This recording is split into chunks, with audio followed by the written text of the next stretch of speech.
republic for which it stands, one nation, under God, indivisible, with liberty and justice for all. We'll begin with opening statements. The chair is now recognized. 18 cities, 11 states, 3 counties, and the District of Columbia are sanctuary jurisdictions, accounting for 31% of the population in this country. 31% of the American people, almost 1/3 of the American people, live in a city, county, or state where the left-wing leadership tells local law enforcement not to work with federal law enforcement.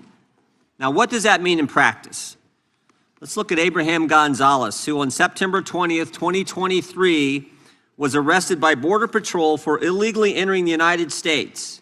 And of course, the Biden administration released him into the country.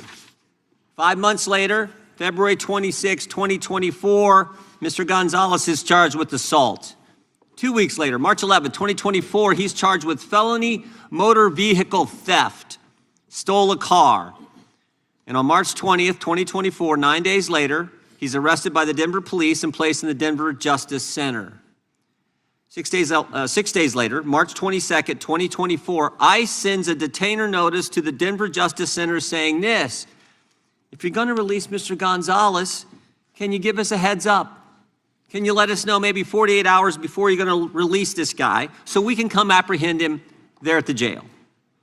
And remember, a detainer is a final order of removal from a court where this individual's committed some removable offense. But on February 28th, 2025, Abraham Gonzalez is released to the streets. In fact, we can put that up. I think you can see this. Released, we got the form from the Denver Justice Center. What kind of inmate was Mr. Gonzalez for those 345 days that he was in the Denver Justice Center? We have that too. Violent to the staff, keep separate. So this guy was so bad, you had to keep him away from other inmates. He'd already assaulted some staff member. Denver released this guy to the streets and instead of turning him over to ICE agents who would have come to the jail and arrested him there. And of course, we all know what happens. When the officers did apprehend Mr. Gonzalez out on the street, he assaulted one of the officers. This is what happens when you have a sanctuary jurisdiction. Right now in Minnesota, there are 1,360 detainer notices for violent offenders. Governor Walz and others have released 470 criminal illegal aliens back to the streets. In New York State, it's 7,000. Nationwide, it's over 17,000 that we know of. Where a detainer was filed, since President Trump's been in office, over 17,000 times a detainer was filed, and those individuals were released to the streets instead of turned over to federal law enforcement. 17,864 times. Illegals who've been charged with the crime have been released to the streets, and thereby jeopardizing the safety of the public, the safety of law enforcement, and of course the migrant themselves. And frankly, helping create the environment that results in the tragic deaths like we saw with Miss Good and Mr. Preddy. A few years ago, Governor Sarah Huckabee Sanders said this in response to the State of the Union address. She said, "The divide in America today is normal versus crazy." And it's true, because it's crazy not to have a border, which is what we had under the previous administration. It's crazy to abolish ICE, and it's crazy to release bad guys who are here illegally to the streets when with one phone call, federal law enforcement will come to the jail and pick them up. The mindset that says it's okay to release these guys is the same left-wing mindset that thinks it's okay to weaponize government against your political opponents. And that is exactly what we had in the previous Justice Department. The Biden-Harris Department of Justice called parents domestic terrorists. The Biden-Harris Justice Department used FBI SWAT teams to arrest pro-life advocates. The Biden-Harris DOJ targeted traditional Catholics. The Biden-Harris DOJ pressured social media companies to censor Americans, and the Biden-Harris Justice Department launched not one, but 2 investigations into President Trump, spending over $35 million to try to bring down their political opponent. To further this effort, they sought the phone records of over a dozen Republican members of Congress. Even the Democrats said this was wrong. They got bank records for scores of White House officials. They even paid at least one confidential human source $20,000 for information on President Trump. And of course, while doing all this, they couldn't tell us who planted the pipe bombs, who leaked the Dobbs opinion, and who put cocaine in the White House. But thank goodness the American people saw through it all. Americans were tired of being targeted for their beliefs, tired of the lawfare, tired of the rampant crime throughout this country, and that's why they overwhelmingly elected President Trump. And what a difference a year makes. What a difference a year makes. Under Attorney General Bondi, the DOJ has returned to its core missions, upholding the rule of law, going after the bad guys, and keeping Americans safe.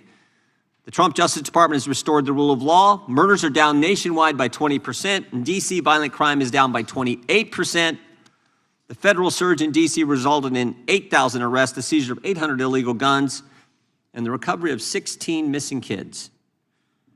The Trump Justice Department apprehended a suspect in the pipe bomb investigation, and they've arrested 6 of the FBI's top 10 most wanted fugitives in just 1 year. Of course, they arrested narco-terrorist Nicolas Maduro, and they seized a record number of drugs flowing into this country. Trump Justice Department put an end to targeting Americans for their beliefs. Attorney General Bondi rescinded Attorney General Garland's anti-parent memorandum.